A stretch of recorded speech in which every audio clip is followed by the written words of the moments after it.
In previous videos, you've met the Webster, the weaver of connections, and the Mediator, the master of fair resolution. But what happens after the agreements are made? When the hurt still lingers?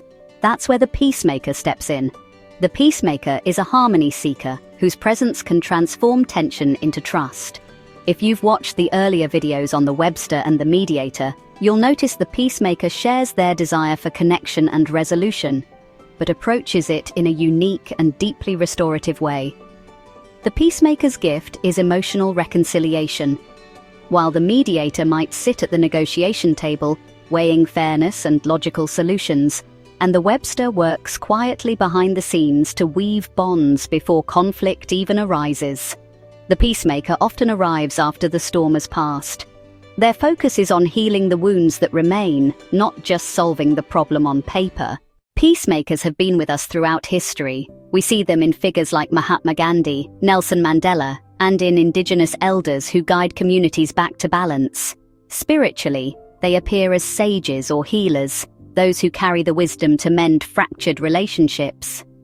Their role is celebrated in myths such as Irene, the Greek goddess of peace, and in restorative justice traditions still alive today. Where the Webster's strength lies in proactive connection and the Mediator's in balance facilitation, the Peacemaker excels in re-establishing trust after it's been broken. They step into situations marked by hurt and misunderstanding, holding a safe, calm space for reconciliation to take root. They do this through empathy, diplomacy, patience, integrity, and creativity. They're able to listen not only to what's being said, but to the unspoken pain beneath the words. They model fairness and truth, and they find innovative ways to bridge divides, ways that make everyone feel seen, valued, and respected. When embodying their light side, Peacemakers become beacons of hope. They foster environments where collaboration thrives and conflict transforms into growth. They inspire others to believe that unity is not only possible, it's worth working for. But like every archetype, there's a shadow side. The Peacemaker's deep commitment to harmony can sometimes lead them to avoid necessary confrontation or neglect their own needs. Without boundaries, they risk burnout or enabling harmful dynamics. This is where the Peacemaker differs again from the Mediator, who is more comfortable with structured confrontation, and from the Webster, who works preventatively to reduce such high-stakes situations.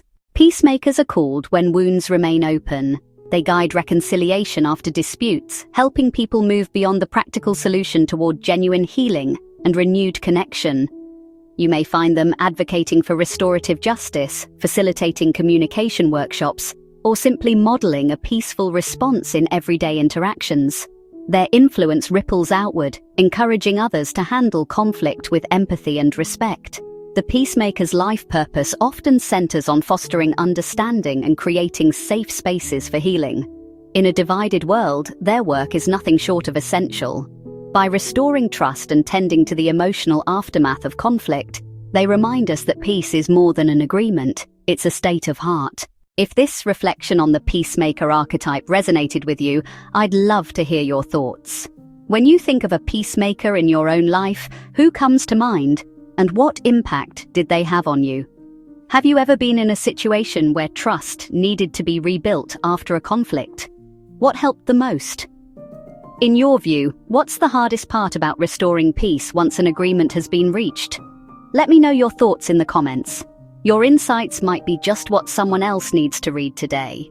If you found this video helpful, please like and subscribe. It really helps more people find this kind of reflective content. And if you're drawn to explore further, visit spiralpathlifecoaching.com, where you'll find in-depth articles, soulful book reviews, and resources to support you on your path to purpose and inner growth. Thanks for watching, and I hope to see you again soon.